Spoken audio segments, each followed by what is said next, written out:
Guys welcome back with ಅನ್ನದ videos. ಏನು date ವಿಷಯಕ್ಕೆ ಬರ್ತೀನಿ. ವಾರದ ಕತೆ ಕಿಚನ್ ಜೊತೆ ಎಪಿಸೋಡ್ನ ಮತ್ತೊಂದು ಪ್ರೋಮೋ ಅಪ್ಡೇಟ್ ಮಾಡಿದ್ದಾರೆ. ಆ್ಯಂಡ್ ಇವಾಗ ಎಲ್ಲ ವಿಷಯಗಳು ಕೂಡ ಕ್ಲಾರಿಟಿ ನಮ್ಮ ಸುದೀಪಣ್ಣ ಕೊಡ್ತಾ ಇದ್ದಾರೆ. ಸಿಕ್ಕಾಪಟ್ಟೆ ಖುಷಿ ಆಯಿತು. ಯಾಕಪ್ಪ ಅಂದರೆ ಹೋದ ವಾರ ಕಿಚನ ಪಂಚಾಯತಿಲಿ ಎಷ್ಟೋ ವಿಷಯಗಳಿಗೆ ಕ್ಲಾರಿಟಿ ಇರಲಿಲ್ಲ. ಇಲ್ಲಿ ಯಾರು ಸರಿ ಯಾರು ತಪ್ಪು ಅನ್ನೋದು ಕ್ಲಾರಿಟಿ ಸಿಕ್ಕಿರಲಿಲ್ಲ. ಆದರೂ ಕೂಡ ನಾವು ವಿಡಿಯೋ ಮಾಡಿದ್ವಿ. ಇಲ್ಲಿ ಅಶ್ವಿನಿ ಗೌಡ ಅವರು ಸಿಕ್ಕಾಪಟ್ಟೆ ಮ್ಯಾನಿಪುಲೇಟ್ ಮಾಡ್ತಿದ್ದಾರೆ. ಆ್ಯಂಡ್ ರಕ್ಷಿತ್ ಅವರು ಆ ಥರ ಹೇಳಿಲ್ಲ, ಆ ಥರ ಹೇಳಿದ್ದಾರೆ ಅಂದ್ಬಿಟ್ಟು ಸುಮ್ಮನೆ ಪೋರ್ಟ್ರೇಟ್ ಮಾಡ್ತಿದ್ದಾರೆ ಅನ್ನೋದನ್ನು. ಆ್ಯಂಡ್ ನಮ್ಮೆಲ್ಲರೂ ಕೂಡ ಶಾಕ್ ಆಗಿದ್ದೇನಪ್ಪ ಅಂದರೆ ಇದನ್ನು ಬಿಗ್ ಬಾಸ್ ಮಾಡಿರುವಂಥ ಸ್ಪರ್ಧಿಗಳ ಜೊತೆ ಏನೋ ಮ್ಯಾನಿಪುಲೇಟ್ ಮಾಡ್ತಾರೆ ಅಂದರೆ ಒಪ್ಕೋಬೋದು. ಆದರೆ ಸುದೀಪಣ್ಣ ಮುಂದೆನೂ ಕೂಡ ಮ್ಯಾನಿಪುಲೇಟ್ ಮಾಡ್ತಿದ್ದಾರೆ ಅಂದರೆ ಇದು ಹೇಗೆ ಸಾಧ್ಯ ಅಂತ ಒಂದು ಕ್ವಶನ್ ಬರ್ತಾ ಇತ್ತು ನನಗೆ. ಬಟ್ ಏನಪ್ಪ ಅಂದರೆ ಈಗ ಫೈನಲಿ ಇದ್ರ ಬಗ್ಗೆ ಮಾತಾಡ್ತಿದ್ದಾರೆ. ಆ್ಯಂಡ್ ಜೊತೆಗೆ ಇವಾಗ ಎಲ್ಲರಿಗೂ ಕೂಡ ಕ್ಲಾರಿಟಿ ಸಿಗುತ್ತೆ ಅಂತ ಅಂದ್ಕೊಂಡಿದ್ದೀನಿ. ನೀವು ಅಬ್ಸರ್ವ್ ಮಾಡಿದ್ರೆ ತುಂಬ ಜನ ಅಶ್ವಿನಿ ಗೌಡ ಅವರು ಸರಿ ಇದ್ದಾರೆ ಅಂತ ಹೇಳ್ತಾ ಇದ್ರು. ಆ್ಯಂಡ್ ಅವ್ರು ಹೇಳಿರೋದೇ ಸತ್ಯ ಅಂತ ಕೂಡ ತುಂಬ ಜನ ನಂಬಿದ್ರು.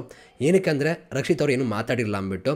ಬಟ್ ನೀವು ಅಬ್ಸರ್ವ್ ಮಾಡಿದ್ರೆ ರಕ್ಷಿತ್ ಎಷ್ಟೋ ವಿಷಯಗಳಿಗೆ ತಲೆ ಹಾಕೋಕ್ಕೆ ಹೋಗಲ್ಲ. ಯಾಕಂದರೆ ಅಲ್ಲಿ ಸರಿ ಬರಲ್ಲ ಅಂದಾಗ ಅದರಿಂದ ಸ್ವಲ್ಪ ದೂರ ಇರ್ತಾರೆ. ಸೊ ಅದನ್ನು ಅವ್ರ ಕ್ಯಾರೆಕ್ಟರ್ ಅಂತ ಕೂಡ ಹೇಳ್ಬೋದು ನಾವು. ಆ್ಯಂಡ್ ಇವಾಗ ಅಶ್ವಿನಿ ಗೌಡ ಅವರು ಅವತ್ತೇನು ಹೇಳಿದ್ರು ಅದನ್ನು ತುಂಬ ಜನ ನಂಬಿದ್ರಲ್ಲ, ಇವತ್ತು ಅದಕ್ಕೆ ಕ್ಲಾರಿಟಿ ಸಿಗ್ತಿದೆ. ಒಂದು ಸಲ ನೋಡಿ ನಿಮಗೆ ಅರ್ಥ ಆಗುತ್ತೆ, ಓಕೆನಾ. ಜೊತೆಗೆ ಇಲ್ಲಿ ರಕ್ಷಿತಾ ಮಾಡಿದ್ದೇನು, ಅಶ್ವಿನಿ ಹೇಳಿದ್ದೇನು, ಕಿಚ್ಚ ಬಿಚ್ಚಿಟ್ರು, ಅಸಲಿ ಸತ್ಯ ಅಂತ ಹೇಳಿ ಪ್ರೋಮೋ ಅಪ್ಡೇಟ್ ಮಾಡಿದ್ದಾರೆ. ನೋಡ್ಕೊಂಬೇಡ, ಆಮೇಲೆ ಡೀಟೇಲ್ ಮಾತಾಡೋಣ ಬನ್ನಿ. ರಕ್ಷಿತ ನಾಟಕ ಅಂತ ಹೇಳ್ಕೊಂಡು ನೀನ್ ಚಪ್ಲಿ ತೋರಿಸ್ತಿದ್ಯಾ ಅಂದ್ರೆ ನೀನ್ ಯಾರಿಗೆ ಅವಮಾನ ಮಾಡ್ತಾ ಇದೀಯಾ? ಕಲಾವಿದರಿಗೆ ಚಪ್ಪಲ್ ತೋರ್ಸಿದ್ರ ನಾವು ಪರ್ಸೆಪ್ಷನ್ ರಾಂಗ್ ಕೊಟ್ಟಾಗ ಏನಾಗುತ್ತೆ, ಯಾರ್ಯಾರೋ ಇದ್ಬಿಟ್ಟು ಕಲಾವಿದರಿಗೆ ಹೇಳಿದ್ರಂತೆ, ಕಲಾವಿದರಿಗೆ ಹೇಳಿದ್ರೆ ಯಾಕೆ ಮೇಡಮ್ ಈ ವೇದಿಕೆಯಲ್ಲಿ ನಡೆಸ್ಕೊಡ್ತಾರ, ನಾನೊಬ್ಬ ಕಲಾವಿದ ಅಲ್ವಾ? ಕರ್ನಾಟಕದಲ್ಲಿ ಇರುವಂತ ಪ್ರತಿಯೊಬ್ರು ಕಲಾವಿದರಿಗೆ ನಾನು ಉತ್ತರ ಕೊಡಬೇಕಿತ್ತು. ಇದು ರಾಂಗ್ ಪರ್ಸೆಪ್ಷನ್. ವಾರದ ಕತೆ ಕಿಚ್ಚನ ಜೊತೆ ಇಂದು ರಾತ್ರಿ 9 ಗಂಟೆಗೆ. ಫೈನಲಿ ಇವಾಗಾದರೂ ಕ್ಲಿಯರ್ ಆಗಿರುತ್ತೆ ಅಂತ ಅನ್ಕೋತೀನಿ. ಇವರು ರಕ್ಷಿತಾ ಶೆಟ್ಟಿಯವರು ಚಪ್ಪಲಿ ತೋರಿಸಿಲ್ಲ ಗೈಸ್. ಆ್ಯಂಡ್ ಅದನ್ನು ವಿಡಿಯೋ ಕೂಡ ಹಾಕಿದ್ದಾರೆ, ಕ್ಲಿಯರಾಗಿ ಗೊತ್ತಾಗ್ತಿದೆ. ಆ್ಯಂಡ್ ಅದನ್ನು ಗಿಲ್ಲಿಯವರು ಕೂಡ ಎಕ್ಸ್ಪ್ಲೇನ್ ಮಾಡಿದ್ರು, ಜೊತೆಗೆ ಧನುಷ್ ಕೂಡ ಎಕ್ಸ್ಪ್ಲೇನ್ ಮಾಡಿದರು. ಅಲ್ಲೇ ನಮಗೆ ಕ್ಲಿಯರ್ ಆಗಿತ್ತು. ಬಟ್ ಇದ್ರ ಬಗ್ಗೆ ಸುದೀಪಣ್ಣ ಹೇಳಿದ್ರೆ ಒಂದು ಕ್ಲಾರಿಟಿ ಸಿಗುತ್ತೆ ಅಂತ ನಾವೆಲ್ಲರೂ ಕೂಡ ಅಂದ್ಕೊಂಡಿದ್ವಿ. ಆ್ಯಂಡ್ ಇವಾಗ ಸೋಷಿಯಲ್ ಮೀಡಿಯಾದಲ್ಲಿ ಕೂಡ ಇದ್ರ ಬಗ್ಗೆ ತುಂಬ ಜನ ಮಾತಾಡಿದರು, ನಾವು ಕೂಡ ವಿಡಿಯೋ ಮಾಡಿದ್ದು. ಆ್ಯಂಡ್ ಫೈನಲಿ ಅದು ಸುದೀಪಣ್ಣಗೆ ತಲುಪಿದೆ. ಸುದೀಪಣ್ಣ ಮಾತಾಡಿರುವಂಥದ್ದು ನಿಜವೂ ಖುಷಿ ಆಯಿತು. ಇದು ಹೋದ್ವಾರದ ಕಥೆ ಆದರೂ ಕೂಡ ಕ್ಲಾರಿಟಿ ಮುಖ್ಯ ಆಗಿತ್ತು. ಯಾಕಂದರೆ ಇವಾಗಲೂ ಕೂಡ ತುಂಬ ಜನ ಅಶ್ವಿನಿ ಗೌಡ ಅವರು ಹೇಳಿದ್ದೇ ಸತ್ಯ ಅಂತ ಕೂಡ ನಂಬ್ತಾ ಇದ್ರು. ಅಂಥವ್ರಿಗೆ ಇವತ್ತು ಕ್ಲಾರಿಟಿ ಸಿಕ್ಕಿದೆ ಅಂತ ಹೇಳ್ಬೋದು. ಬಟ್ ಏನು ಗೊತ್ತಾ ಗೈಸ್, ಇಲ್ಲಿ ತಪ್ಪುಗಳು ಆಗುತ್ತೆ. ಬಟ್ ತಪ್ಪುಗಳು ಏನೋ ಗೊತ್ತಿದ್ದಂಗೆ ಆಯಿತು ಅಂದಾಗ ನಾವು ಕೂಡ ಬಿಡುಗರು ಏನು ತಪ್ಪಿಲ್ಲ, ಯಾರು ತಪ್ಪು ಮಾಡ್ದಂಗೆ ಇರ್ತಾರ ಅಂತ ಅನ್ಕೋಬೋದು. ಆದರೆ ಇಲ್ಲಿ ಉದ್ದೇಶಪೂರ್ವಕವಾಗಿ ಗೊತ್ತಿದ್ದು ಕೂಡ ತಪ್ಪು ಅಂತ ಗೊತ್ತಿರೂ ಕೂಡ ಮತ್ತೆ ಅದೇ ತಪ್ಪುಗಳನ್ನ ಮಾಡೋದಿದೆಯಲ್ಲ, ಅದು ತುಂಬ ದೊಡ್ಡ ತಪ್ಪು ಅಂತ ಅನಿಸುತ್ತೆ. ಆ್ಯಂಡ್ ಇಲ್ಲಿ ಅಶ್ವಿನಿ ಗೌಡ ಅವರು ನೀವು ಅಬ್ಸರ್ವ್ ಮಾಡ್ಕೊಬಂದರೆ ವಾರದಿಂದ ವಾರಕ್ಕೆ ಬರ್ತಾ ಅವ್ರು ಜಾಸ್ತಿ ತಪ್ಪುಗಳನ್ನ ಮಾಡ್ಕೊಂಡು ಬರ್ತಾನೆ ಇದ್ದಾರೆ. ಆಮೇಲೆ ಒಂದು ಏನು ಗೊತ್ತಾ, ನೀವು ಅಬ್ಸರ್ವ್ ಮಾಡಿ, ಅವರು ಸುಳ್ಳನ್ನ ಸತ್ಯ ಅಂತ ತಲೆ ಮೇಲೆ ಹೊಡೆದಂಗೆ ಹೇಳ್ತಾರೆ. ಹೇಳ್ತಿರೋದು ಸುಳ್ಳು ಆದರೂ ಕೂಡ ಸತ್ಯ ಅನ್ನೋ ರೀತಿ ಹೇಳ್ತಾರೆ. ನೀವು ಅಬ್ಸರ್ವ್ ಮಾಡಿದ್ರೆ ರಕ್ಷಿತ್ ಅವ್ರಿಗೆ ಅದೇ ಇರಿಟೇಟ್ ಆಗ್ತಿತ್ತು. ಗೆಜ್ಜೆ ಸೌಂಡ್ ಇಂದೂ ಕೂಡ ಅವರು ಸುಳ್ಳು ಹೇಳ್ತಾ ಇರೋದನ್ನ ಇಷ್ಟು ಮಟ್ಟ ಸತ್ಯ ಅಂತ ವಾದ ಮಾಡ್ತಾರಲ್ಲ, ಅದೇ ಅವ್ರಿಗೆ ಅಷ್ಟೊಂದು ಇರಿಟೇಟ್ ಆಗ್ತಿದ್ದು. ಇವಾಗ ನೋಡಿ ಗೈಸ್, ಯಾರು ಶುರು ಮಾಡಿದ್ದು? ಅಶ್ವಿನಿ ಗೌಡ. ಮಾತಾಡ್ತಿರೋ ಸುಳ್ಳು ಆಪಾದನೆ ಮಾಡ್ತಿರೋದು ಯಾರು? ಅಶ್ವಿನಿ ಗೌಡ. ಆ್ಯಂಡ್ ಕತೆ ಕಟ್ಟಿರೋದು ಯಾರು? ಅಶ್ವಿನಿ ಗೌಡ. ದರ್ಪ ತೋರಿಸಿರೋದು ಯಾರು? ಅಶ್ವಿನಿ ಗೌಡ. ನಿಮ್ಗೆ ಎಲ್ಲೇ ಯಾವುದೇ ವಿಷಯಕ್ಕೆ ಹೋದ್ರೂ ಕೂಡ ಅಶ್ವಿನಿ ಗೌಡ ಅವ್ರ ಕಡೆಯಿಂದನೇ ಶುರುವಾಗಿರುತ್ತೆ, ಅವ್ರದ್ದೇ ತಪ್ಪು ಕೂಡ ಇರುತ್ತೆ. ಆ್ಯಂಡ್ ಗೈಸ್, ನೀವು ಇಲ್ಲಿ ಒಂದು ವಿಷಯ ಅರ್ಥ ಮಾಡ್ಕೋಬೇಕಾದೇನೆಂದರೆ ಎಲ್ಲದಕ್ಕೂ ಕೂಡ ಮೂಲ ಕಾರಣ ಆಗಿರುವಂಥದ್ದು ಅಶ್ವಿನಿ ಗೌಡ ಅವರು. ಆ್ಯಂಡ್ ಇವರು ತಪ್ಪುಗಳನ್ನ ಪದೇ ಮಾಡೋ ಜೊತೆಗೆ ಆ ತಪ್ಪುಗಳನ್ನ ಬೇರೆ ಮೇಲೆ ಆಗ್ತಾಯಿದ್ರು. ಆ್ಯಂಡ್ ಅವರೇನೋ ತಪ್ಪು ಮಾಡೋರು ಅವ್ರು ಅನುಭವಿಸ್ರು ಬಿಡಪ್ಪ ಅಂತ ಅನ್ಕೋಬೋದಾಯಿತು, ಓಕೆನಾ. ಆದರೆ ನೀವು ಅಬ್ಸರ್ವ್ ಮಾಡಿದ್ರೆ ಎಲ್ಲದರಲ್ಲೂ ಕೂಡ ರಕ್ಷಿತಂದೇ ತಪ್ಪು ಅನ್ನೋ ರೀತಿ ವಾದ ಮಾಡ್ತಾರೆ. ರಕ್ಷಿತ ಮತ್ತು ರಾಶಿಕ್ ಅವ್ರಿಗೆ ಲೆಟ್ರ್ ಬರಬೇಕಾಗಿರುವಂಥ ವಿಷಯದಲ್ಲೂ ಕೂಡ ಎಷ್ಟೆಲ್ಲ ವಾದ ಮಾಡಿದ್ರು. ರಕ್ಷಿತ್ ಅವ್ರನ್ನ ಪಾಯಿಂಟ್ ಇಟ್ಕೊಂಡು ಮಾತಾಡೋರು, ಗೊತ್ತಾ ಇದನ್ನು ಮಾಡಿದ್ರೆ ಅದನ್ನು ಮಾಡಿದ್ದಾರೆ ಅಂತ. ಇವಾಗ ಗೊತ್ತಾಯ್ತಾ ಗೈಸ್ ಅದನ್ನು ಯಾರು ಮಾಡಿದ್ದು ಅಂತ? ಈಗ ಸುಳ್ಳು ಕಥೆನ ಕಟ್ಟಿರೋದೇ ಅಶ್ವಿನಿ ಗೌಡ ಅವರು. ಆ್ಯಂಡ್ ಇಲ್ಲಿ ಯಾಕೆ ಹಿಂಗೆ ಮಾಡ್ಕೊಂಡು ಹೋದ್ರು ಅಂತ ಗೊತ್ತಾಗಿಲ್ಲ. ಆ್ಯಂಡ್ ಜನ ನೋಡ್ತಿರ್ತಾರೆ ಅನ್ನೋ ಭಯ ಇಲ್ವಾ? ನನಗೂ ಐಡಿಯಾ ಇಲ್ಲ, ಓಕೆನಾ. ಬಟ್ ಆದರೆ ಅವರು ತಪ್ಪಾಗಿ ತಿಳ್ಕೊಂಡು ಆ್ಯಂಡ್ ಇಷ್ಟೆಲ್ಲ ಮಾಡುವಂತ ಅನಿಸುತ್ತೆ. ಬಟ್ ನನಗೆ ಒಂದು ಡೌಟ್ ಬರೋದು ಹೆಂಗೆ ಗೊತ್ತಾ ಗೈಸ್, ನೀವು ಅಬ್ಸರ್ವ್ ಮಾಡಿ, ಇವಾಗ ಗಿಲ್ಲಿಯವರಾಗ್ಬೋದು, ಜಾನಿಯವರಾಗ್ಬೋದು, ನಿಮಗೆ ಲೆಟ್ರ್ ವಿಷಯ ಬಂದಾಗ ಅಲ್ಲೂ ಮಾತಾಡ್ತಾರೆ ಅವರು, ಓಕೆನಾ. ಜೊತೆಗೆ ಧನುಷ್ ಅವರಾಗ್ಬೋದು, ಇವರೆಲ್ಲರೂ ಕೂಡ ಹೇಳೋದು ಏನಪ್ಪ ಅಂದರೆ, ಈಗ ಕಾಲ್ದು ರಕ್ಷಿತ್ ಅವ್ರದ್ದು ಇವ್ರು ಏನು ಹೇಳ್ತಾ ಇದ್ರು ಆ ಹುಡುಗಿ ಆ ಥರ ಹೇಳಿಲ್ಲ. ಆ್ಯಂಡ್ ಕಲಾವಿದರು ಅಂತ ಆ ಥರನೂ ಪರ್ಸ್ಪೆಕ್ಟಿವ್ ಹೇಳಿಲ್ಲ. ಕಾವ್ಯರು ಕೂಡ ಎಕ್ಸ್ಪ್ಲೇನ್ ಮಾಡ್ತಾರೆ ಅದನ್ನು, ಓಕೆನಾ. ಸೊ ಇವರೆಲ್ಲರಿಗೂ ಕೂಡ ಆ ಹುಡುಗಿ ಹಂಗೆ ಮಾಡಿಲ್ಲ ಅನ್ನೋದು ಕ್ಲಿಯರಾಗಿ ಗೊತ್ತಾಗಿದೆ, ಓಕೆನಾ, ಇನ್ಕ್ಲೂಡಿಂಗ್ ಜಾನ್ವಿಯವ್ರಿಗೂ ಕೂಡ. ಆ್ಯಂಡ್ ಬೇರೆ ಸ್ಪರ್ಧಿಗಳು ಕೂಡ ಕ್ಲಿಯರ್ ಇದೆ. ಆದರೆ ಇವ್ರು ಮಾತ್ರ ವಾದ ಮಾಡೋದು ಹೇಗೆ ಅಂದರೆ, ಇಲ್ಲ ಅವಳು ಚಪ್ಪಲಿ ತೋರಿಸ್ಲು. ಈಗ ನಮಗೆಲ್ಲರೂ ಕೂಡ ಚಪ್ಪಲಿ ತೋರಿಸೋದು ಅಂತ ಬಂದಾಗ ಅವತ್ತು ವಾರದ ಕತೆ ಕಿಚನ್ ಜೊತೆ ಎಪಿಸೋಡಲ್ಲಿ ಚಪ್ಪಲಿ ತೋರಿಸೋದ್ರೆ ಹಿಂಗೆ ಕೈಲಿ ಹಿಡ್ಕೊಂಡು ತೋರಿಸ್ತು ಅಂತ ಬರಬೇಕು. ಬಟ್ ಆ ಥರ ಮೂಮೆಂಟ್ ಏನಾದ್ರು ಇದೆಯಾ ಅಲ್ಲಿ? ಕಾಲು ತುಣಿತಿರೋದು ವೋಟಿಂಗ್ದು ಅದು, ಓಕೆನಾ. ಆ್ಯಂಡ್ ಅದನ್ನು ತುಂಬ ಒಳ್ಳೆ ಕೆಲಸ ಮಾಡಿದ್ದಾರೆ ಬಿಗ್ ಬಾಸ್ ಅವರು. ಲೈನ್ ಕೂಡ ಹೇಳಿದ್ದಾರೆ ಏನು ಮಾತಾಡಿದ್ದಾರೆ ಅನ್ನೋದನ್ನ, ಓಕೆನಾ. ಯಾಕಂದರೆ ಜನಗಳಿಗೆ ಅರ್ಥ ಆಗಲಿ ಅಂತ. ಆ್ಯಂಡ್ ಇಲ್ಲಿ ಕ್ಲಿಯರಾಗಿ ಇವಾಗ ಅಶ್ವಿನಿ ಗೌಡ ಅವರು ಏನು ಮಾಡಿದ್ದಾರೆ ಅನ್ನೋದನ್ನ ತುಂಬ ಚೆನ್ನಾಗಿ ತೋರಿಸಿದ್ದಾರೆ ಬಿಗ್ ಬಾಸ್ ಅವರು. ಈಗ ಇದೇ ಕೆಲಸನ ತುಂಬ ಬೇಗ ಮಾಡಿದರೆ ಇನ್ನೂ ಚೆನ್ನಾಗಿರ್ತಿತ್ತು ಅನಿಸುತ್ತೆ. ಮೇ ಬಿ ಅಶ್ವಿನಿ ಗೌಡ ಅವರು ಬದಲಾಗ್ಬೋದಾಗಿತ್ತೇನೋ, ಇನ್ನೂ ಒಳ್ಳೆ ರೀತಿ ಆಟ ಆಡ್ಕೊಂಡು ಹೋಗ್ತಿದ್ರೇನೋ. ಅವ್ರನ್ನ ತುಂಬ ಚೆನ್ನಾಗಿ ಈ ಥರ ಆಟ ಆಡಲಿ ಅಂತ ಬಿಟ್ಬಿಟ್ಟು ಇವಾಗ ಸರಿಯಾಗಿ ಇಡ್ತಾ ಇದ್ದಾರೆ ಗುಣನ ಅಂತ ಹೇಳ್ಬೋದು. ಬಟ್ ಏನಪ್ಪ ಅಂದರೆ ಕಾಲ ಮೀರಿಲ್ಲ. ಇವಾಗಲೂ ಕೂಡ ತಮ್ಮಿಂದ ಆಗುವಂಥ ತಪ್ಪುಗಳನ್ನ ತಿದ್ದುಕೊಂಡು ಇನ್ನು ಮುಂದೆ ಆದರೂ ಒಳ್ಳೆ ರೀತಿ ಆಟ ಆಡಿದ್ರೆ, ಇನ್ನೊಬ್ಬರನ್ನ ಮ್ಯಾನಿಪುಲೇಟ್ ಮಾಡುವಂಥದ್ದು, ಸುಳ್ಳು ಕಥೆಗಳನ್ನ ಕಟ್ಟುವಂಥದ್ದು, ಇದನ್ನೆಲ್ಲ ಬಿಟ್ಬಿಟ್ಟು ಒಳ್ಳೆ ರೀತಿ ಎಂಟರ್ಟೈನ್ಮೆಂಟ್ ಮಾಡಬೇಕು, ಟಾಸ್ಕ್ ಆಡಬೇಕು ಆ್ಯಂಡ್ ಇದ್ರ ಜೊತೆ ಚೆನ್ನಾಗಿರಬೇಕು, ಈ ಥರ ಮಾಡ್ಕೊಂಡು ಹೋದ್ರು ಅಂದರೆ ಖಂಡಿತವಾಗ್ಲೂ ಇವಾಗಲೂ ಟೈಮ್ ಇದೆ.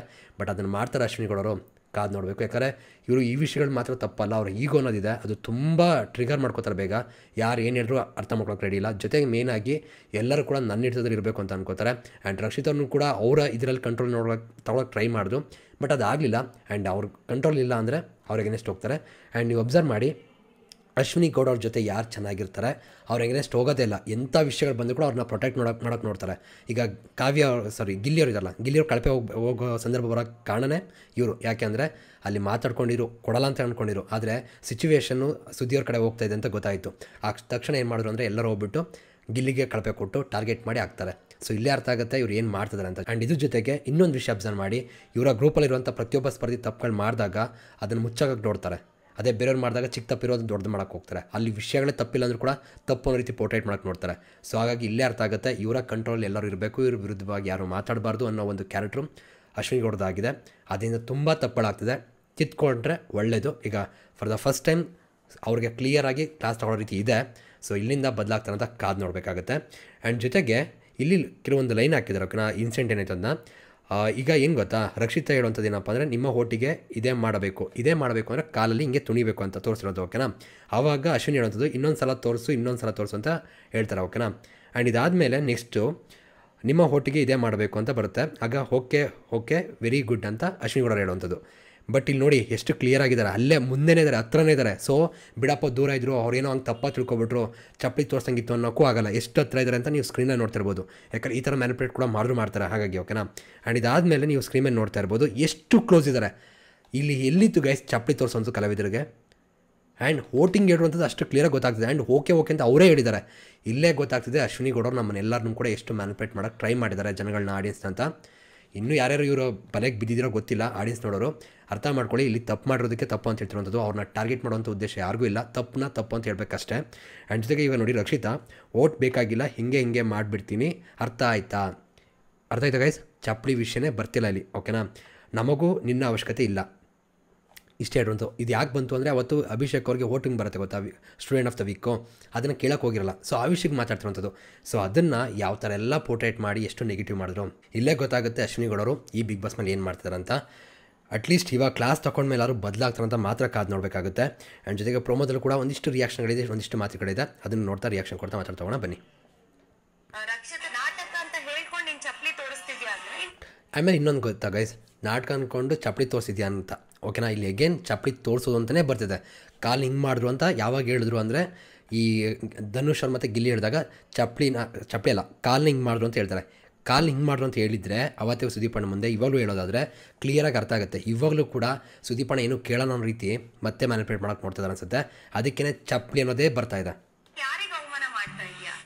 ಆ್ಯಂಡ್ ಗೈಸ್, ನಾನು ನಿಮ್ಮನ್ನು ಕೇಳೋವಂಥದ್ದು, ಇವಾಗ ಇದರಲ್ಲಿ ಏನಾದರೂ ಅವಮಾನ ಮಾಡ್ದಂಗಿತ್ತ? ಆ ಮಾತುಗಳು ಕ್ಲಿಯರಾಗಿ ಅಷ್ಟು ಹತ್ರ ಇದ್ದು ಮಾತಾಡಿದ್ದಾರೆ, ಅಷ್ಟು ಚೆನ್ನಾಗಿ ಒಟ್ಟಿನ ಕಾಲ ತುಣಿತೀನಿ ಅಂತ ತೋರಿಸಿರ್ಬೇಕಾದ್ರೆ ಅಶ್ವಿನಿ ಗೌಡರು ಮಾಡಿದ್ದು ಸರಿ ಅಂತ ಅನ್ಸುತ್ತಾ. ಆ್ಯಂಡ್ ಇದನ್ನ ಇಟ್ಕೊಂಡು ಅವರು ರಕ್ಷಿತಾ ಮತ್ತು ರಾಶಿಕಾ ಇವರಿಬ್ಬರು ಲೆಟರ್ ವಿಷಯದಲ್ಲಿ ಮಾತಾಡೋಲ್ಲ. ಇವಾಗ ಅದೆಲ್ಲ ವ್ಯಾಲಿಡ್ ಅಂತ ಅನ್ಸುತ್ತೆ ನಿಮಗೆ. ಇಲ್ಲೇ ಅರ್ಥ ಮಾಡ್ಕೊಳ್ಳಿ, ಇವರ ಒಂದು ದ್ವೇಷದ ಆಟಕ್ಕೆ ಇವಾಗ ಎಲ್ಲಿ ಯಾರು ಬಲಿಯಾದ್ರು ಹೇಳಿ, ರಾಶಿಕಾ ಬಲಿಯಾದರು ಅಷ್ಟೇ.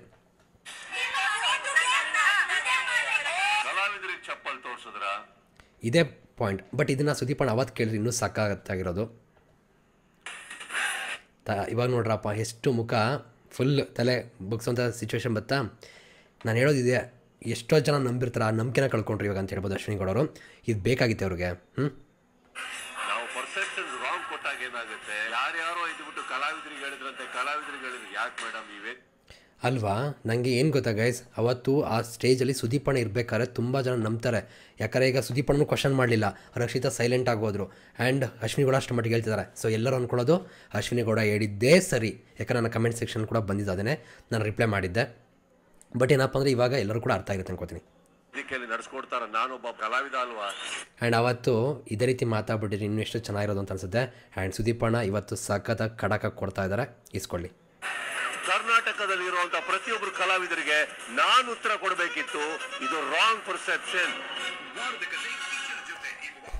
ಕ್ಲಿಯರ್ ಆಗಿ ಸುದೀಪಣ್ಣ ಕ್ಲಾರಿಟಿ ಕೊಟ್ಟಾಗಿದೆ. ಆ್ಯಂಡ್ ರಾಂಗ್ ಪರ್ಸೆಪ್ಷನ್ನ ತಗೊಬಂದು ಎಲ್ಲರನ್ನೂ ಕೂಡ ಮೋಸ ಮಾಡಿದ್ದು ಇದೇ ಅಶ್ವಿನಿ ಗೌಡರು. ಅವ್ರ ತಪ್ಪನ್ನ ಸರಿ ಮಾಡಿಕೊಂಡು ಒಳ್ಳೆ ರೀತಿ ಆಟ ಆಡಲಿ ಅಷ್ಟೇ ನಾನು ಹೇಳುವಂಥದ್ದು. ತಪ್ಪುಗಳಾಗುತ್ತೆ ಮನುಷ್ಯನ ಕಡೆಯಿಂದ. ಇವಾಗ ಸುದೀಪಣ್ಣ ಕ್ಲಾಸ್ ತಗೊಂಡಾದ್ಮೇಲೂ ಅದೇ ತಪ್ಪುಗಳನ್ನ ಮಾಡ್ತಾರೆ ಅಂದರೆ ಕೈ ಮುಗಿಬೇಕಷ್ಟೇ, ಇನ್ನೇನು ಹೇಳೋಕ್ಕಾಗಲ್ಲ. ನೋಡೋಣ ಏನು ಮಾಡ್ತಾರೆ ಏನು ಕಥೆ ಅಂತ. ಗೈಸ್ ನಿಮ್ಮ ಅಭಿಪ್ರಾಯದ ಕಮೆಂಟ್ ಸೆಕ್ಷನ್ ತಿಳಿಸಿ. ಸಿಗೋಣ ಮತ್ತೆ. Thank you guys, love you guys, bye.